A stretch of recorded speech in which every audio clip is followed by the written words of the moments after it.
कराना चाहते हैं, बार बार भगवान इस चीज को याद दिलाना चाहते हैं कि मैंने तुमको इस पृथ्वी पे, इस मृत्यु लोक पे इसलिए नहीं भेजा, अपने मन का करना है।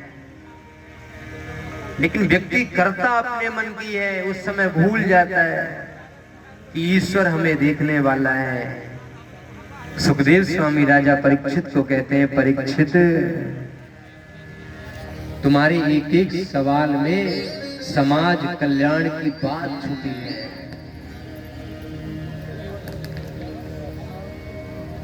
भागवत की कथा आपके जीवन को बदल सकती है अगर आपने भागवत की कथा को मन लगा करके सुना।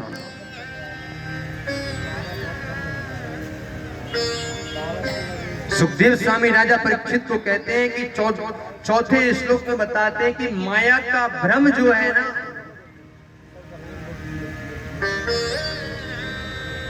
के पीछे भी और घर बने हुए हैं, लेकिन जब ये पर्दा लग गया तो और घर दिखने बंद हो गए।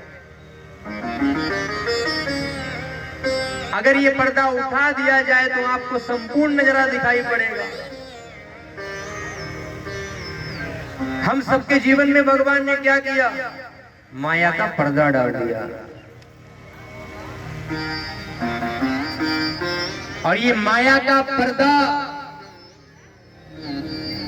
भगवान के चरणों तक जब हम पहुंचने वाले होते हैं तो हमारी बुद्धि वहां से हट करके कहीं और लग जाती है।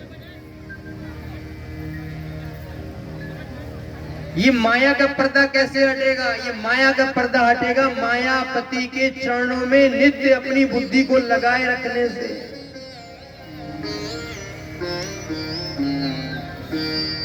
मायापति के चरणों में जब हमारी बुद्धि लगी रहेगी तो माया हमारा कुछ नहीं कर पाएगी।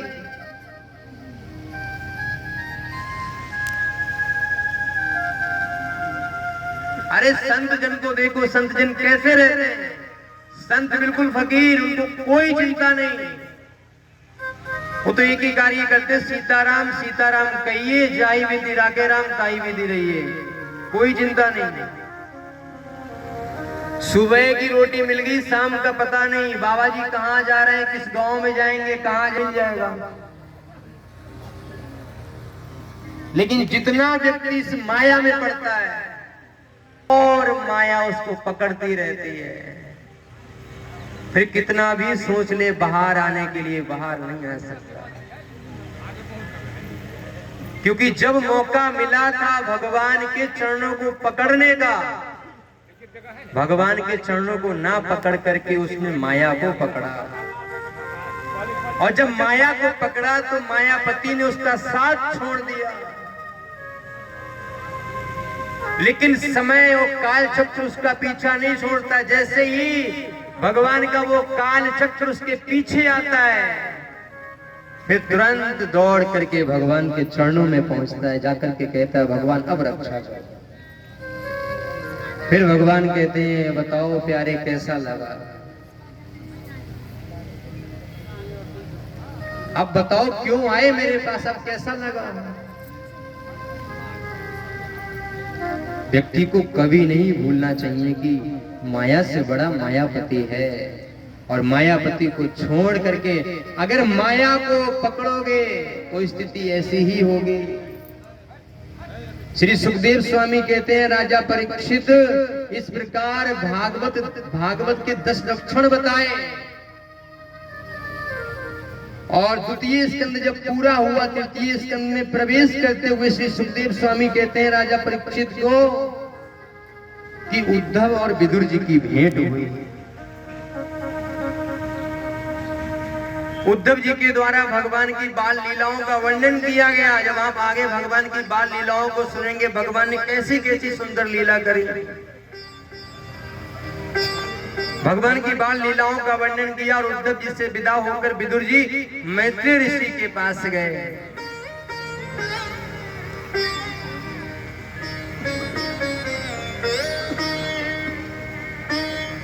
उद्धव जी कहते हैं कि जब भगवान अपने स्वधाम जाने लगे उस समय भगवान ने बड़ा पवित्र पावन संदेश विदुर तुम्हारे लिए दिया, लेकिन वो संदेश आपको मैत्रेय जी सुनाएंगे। भगवान ने क्या कहा था, वो पवित्र पावन अगर आपको संवाद सुनना है तो हे विदुर जी महाराज, आप मैत्रेय मुनि के आश्रम पर जाइए और वहां जाकर के भगवान ने क्या शुभ संदेश दिया था, वो संदेश आपको मैत्रेय मुनि सुनाएंगे। अब यहाँ पर विदुर और मैत्रेय जी का पावन संवाद होता है। श्री विदुर जी महाराज और मैत्रेय जी का मिलना होता है हरिद्वार में।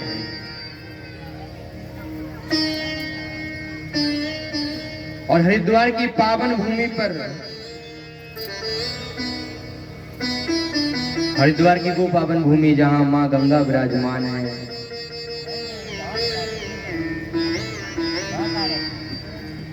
हरिद्वार वो धरा। हरिद्वार के भी 2-3 नाम हैं। महाभारत में लिखा हुआ है गंगा द्वार। जो भगवान विष्णु को मानते हैं वो कहते हैं हरिद्वार, जो भगवान शिव को मानते हैं वो कहते हैं हरिद्वार। हर माने भगवान शिव, हरि माने भगवान विष्णु, और जहां मां गंगा हो उसको कहते हैं गंगा द्वार। जब भी जीवन में मौका मिले एक बार हरिद्वार जरूर होकर के आना। हम तो हरिद्वार में रहते हैं, कितना आनंद आता है वहां पे, कितना संतों के दर्शन, आश्रम, मंदिर, हर की पौड़ी का सुंदर नजारा, गंगा मैया, और जिस समय कुंभ होता है वहां का क्या नजारा होता है। नागा साधु निकल के आते हैं गुफाओं से,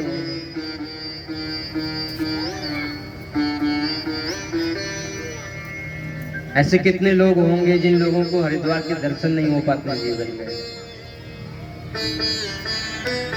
जीवन में काम तो बहुत लगे रहेंगे, लेकिन एक बार भगवान के धाम के लिए भी समय जरूर निकालना चाहिए। और जब भी जीवन में मौका मिले तो हरिद्वार जरूर आना, जहां साक्षात गंगा मैया निवास करती हैं।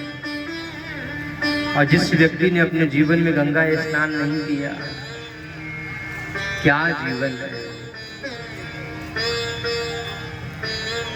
एक बार जरूर हरिद्वार आना, जहां नित्य भगवान भोलेनाथ निवास करते हैं। और वो पवित्र पावन जगह भी वहीं पर है जहां माता सती ने अपने प्राणों का त्याग किया, जहां माता पार्वती ने तपस्या करी थी। अभी आप आगे कथा में सुनेंगे, वो दिव्य दिव्य स्थान है हरिद्वार में। ऐसे दिव्य दिव्य शीश महल बने हुए हैं।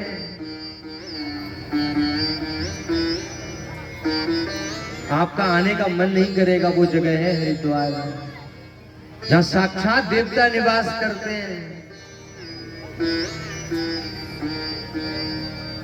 और जब भी अगर मौका मिले, आने वाली मार्च में 22 से 30 मार्च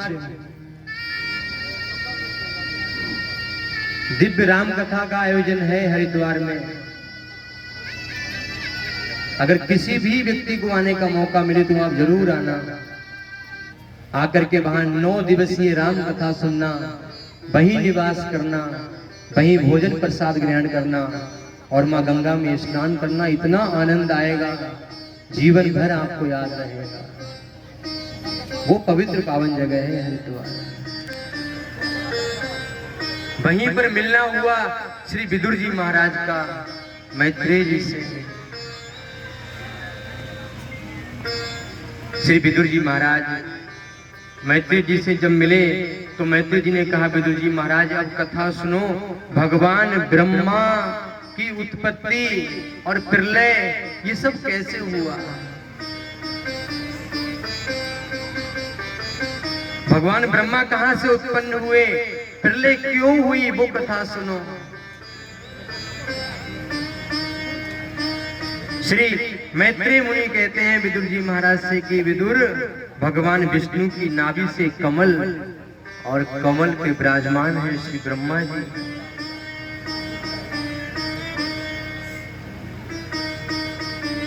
उस कमल पे विराजमान है ब्रह्मा जी। ब्रह्मा जी ने चारों ओर देखा, जल ही जल है। भगवान कहते हैं अरे ब्रह्मा सृष्टि करो। ब्रह्मा जी कहते हैं सृष्टि कैसे करूं प्रभु, जल ही जल दिखाई पड़ रहा है, कुछ और नहीं है। इस संपूर्ण सृष्टि में जल ही जल है भगवान, तो मैं करूं क्या। ब्रह्मा की बुद्धि भी भ्रमित हो गई भगवान की इस लीला को देख के। तो ब्रह्मा ने भगवान विष्णु का ध्यान किया, भगवान विष्णु की आराधना करी। भगवान ने ब्रह्मा जी को सृष्टि की रचना का आदेश दिया। और विदुर जी कहते हैं भगवान के अंतर ध्यान होने पर ब्रह्मा जी ने अपने देह और मन से कितने प्रकार की सृष्टि की उसका वर्णन सुनो। व्यास भगवान लिखते हुए कहते हैं, सुखदेव जी महाराज राजा परीक्षित को कहते हैं 10 प्रकार की सृष्टि का वर्णन किया।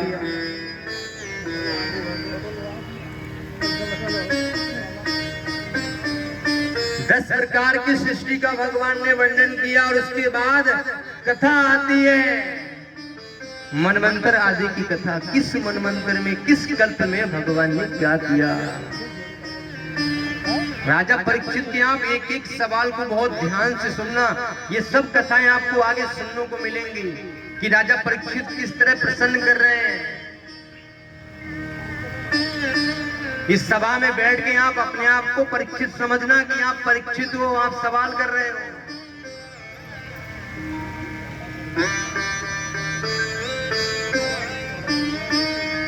बहुत जरूरी है जानना इस बात का कि सृष्टि का निर्माण कैसे हुआ, प्रलय क्यों हुई, भगवान ने अवतार क्यों लिए, आदि आदि मनवंतर में, आदि आदि कल्पों में भगवान के कौन कौन से अवतार हुए। वो सारी कथाएं आपको उन कथाओं के माध्यम से आपको पता लगेगा कि भगवान का कौन सा अवतार किस कारण, किस हेतु होता है। कितने लोग हैं, कितने लोग नीचे हैं, कितने लोग ऊपर हैं, इन सब की आपको जानकारी होनी चाहिए। भागवत जी में 14 लोक का वर्णन बताया।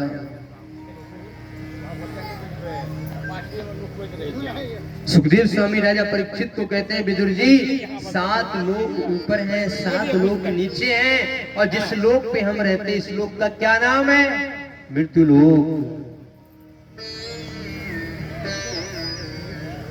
उनके नाम बताए। वो कहते हैं कि भूरलोक, भुवरलोक, सुरलोक, महालोक, जनलोक, तपोलोक और ब्रह्मलोक। ये कहाँ के हैं, ये ऊपर के 7 लोक हैं। और नीचे के 7 लोकों का वर्णन करते हुए कहते हैं अतल, वितल, सतल, रसातल, तलातल, महातल और पाताल। ये 7 नीचे के लोक हैं।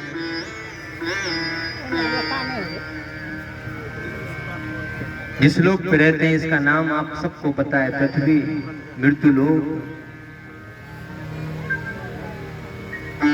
और कहते हैं कि चार पहर के मनुष्य के दिन और रात होते हैं। पूरे 24 घंटे में 8 पहर होते हैं। 4 पहर का दिन और 4 पहर की रात। 15 दिन का एक पक्ष होता है। और एक मास में 2 पक्ष होते हैं। एक पक्ष का नाम होता है कृष्ण पक्ष और एक पक्ष का नाम होता है शुक्ल पक्ष। 15 दिन का एक पक्ष होता है। एक पक्ष का नाम होता है कृष्ण, एक का नाम होता है शुक्ल पक्ष, और 2 पक्षों को मिला करके एक मास होता है। 12 मासों के नाम बताए, चैत्र, वैशाख, ज्येष्ठ, आषाढ़, श्रावण, भाद्रपद, अश्विन, कार्तिक, मार्गशीर्ष जिसको अगैन भी कहते हैं गांव की भाषा में, और पौष यानी कि पूष, और माघ और फाल्गुन। ये 12 मास के नाम बताए गए और इन 12 मास को मिला करके 1 वर्ष होता है और 1 वर्ष में 2 अयन होते हैं। उन 2 अयन के नाम बताए, उत्तरायण और दक्षिणायन।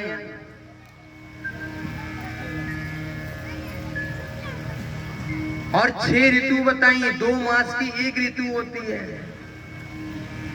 6 ऋतुओं का वर्णन किया, वर्षा, ग्रीष्म, शरद, हेमंत, शिशिर, बसंत। जो इस समय चल रही है उसका नाम है बसंत। 6 ऋतुओं का वर्णन किया और उसके बाद चारों युगों की आयु का वर्णन किया। किस युग की कितनी आयु है और किस युग में व्यक्ति की कितनी आयु निश्चित करी है भगवान ने। एक एक युग के बारे में बताया। श्री सुखदेव स्वामी राजा परीक्षित को कहते हैं, परीक्षित 365 जब व्यक्ति के जो दिन होते हैं, 365 दिन मिला करके हमारा 1 वर्ष होता है और 1 वर्ष बराबर देवताओं का 1 दिन 1 रात होती है। हम लोगों का पूरा 1 वर्ष और भगवान का 1 दिन 1 रात होता है। सतयुग की आयु का वर्णन करते हुए लिखते हैं सुखदेव जी महाराज। जिन लोगों को नहीं मालूम है आप दोबारा वीडियो निकाल के यूट्यूब से सुन लेना। 17,28,000 वर्ष सतयुग की आयु है। और इसमें मनुष्य की आयु कितनी होती है? सतयुग में मनुष्य की आयु कितनी थी? 1,00,000 वर्ष तक। उसके बाद कौन सा आता है? उसके बाद आता है त्रेता युग। कितनी होती है? 1,000 वर्ष। अब आ गया कलयुग। कलयुग में आप 4 कर दो। कलयुग में कितनी आयु? कलयुग की आयु है 4,32,000।